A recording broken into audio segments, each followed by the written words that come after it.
de momento es un jugador del Paris Saint-Germain y veremos en un futuro lo que va a pasar, pero yo sé que de todas formas, siempre lo dijo él, que su sueño era un día jugar en el Real Madrid.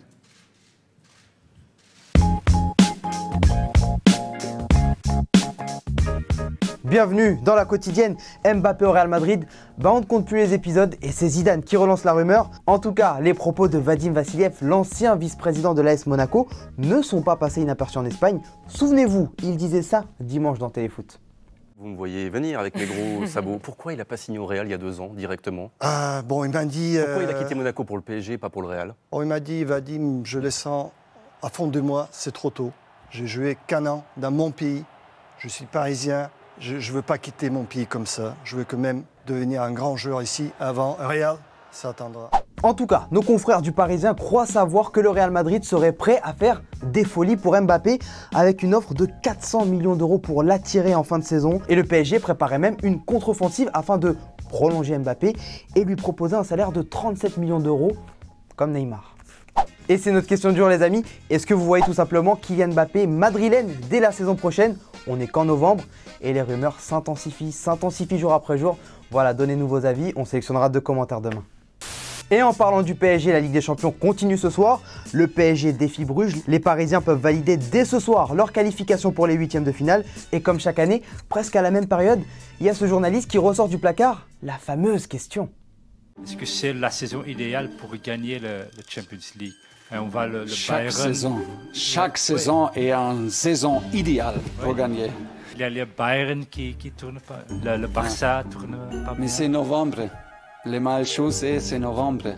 Et Real a fait beaucoup, mais aucune équipe a gagné en novembre la Ligue des Champions. Et pour farmer cette page Paris Saint-Germain, hier Thomas vous demandait qui de Cavani ou d'Icardi doit être titulaire au Paris Saint-Germain.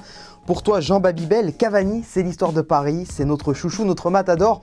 On ne peut pas lui faire ça, d'autant plus qu'il veut prolonger, il doit faire tourner ou même jouer en pointe. Mais ils méritent tous les deux beaucoup de temps de jeu. Alors que toi, Best of Sport, c'est Icardi clairement qui doit être titularisé car Cavani n'est plus celui d'avant alors qu'Icardi a fait ses preuves. Petite pause maintenant, dans la quotidienne, on file en première division suédoise. Regardez, ce week-end, Djurgården, club de Stockholm, a été sacré champion de Suède et c'était tout simplement la folie. Tommy Vaiho har bollen. Jesper Karlström och Mohamed Buya Touré har gjort det som nu är slutsignalen. 2-2. Djurgården tar den poängen klubben behöver för att bli svenska mästare i fotboll 2019. Ett mästartecken som bärgas i en andra halvlek efter underläge i guldmatchen med 2 mål mot 0. Och fullständig hysteri utbryter. En tout cas, les joueurs de Djurgården ont bien célébré le 8e titre de leur histoire, même leur coach, et on a eu peur pour lui à la fin. Kväll för Bosse Andersson.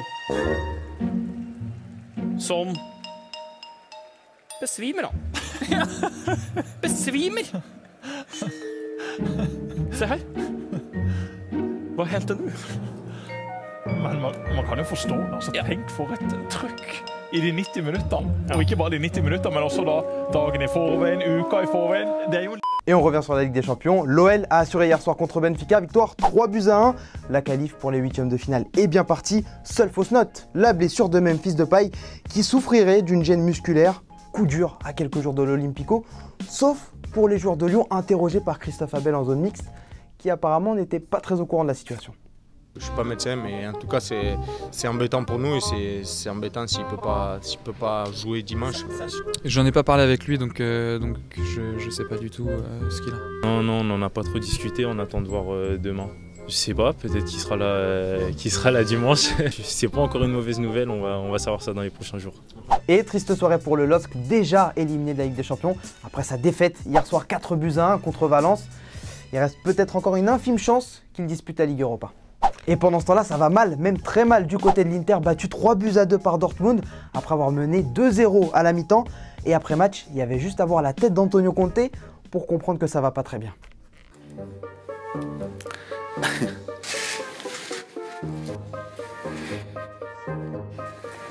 Quindi altre domande? Difficile rispondere, quindi anche perché ripeto.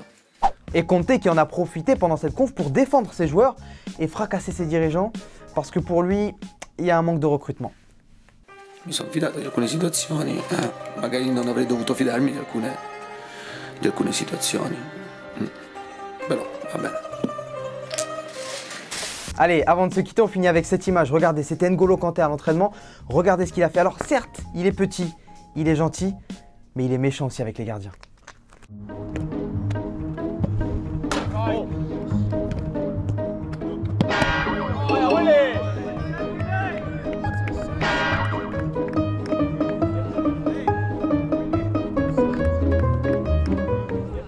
Les amis, c'est déjà la fin de la quotidienne.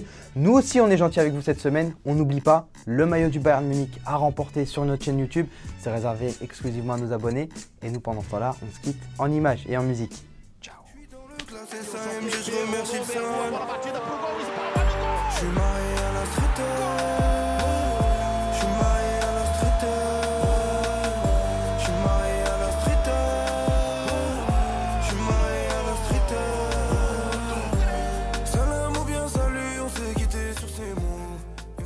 Et n'oublie pas, tu peux cliquer sur le blason Téléfoot là juste à droite pour t'abonner à la chaîne et du coup ne rien rater du contenu exclusif. À la prochaine.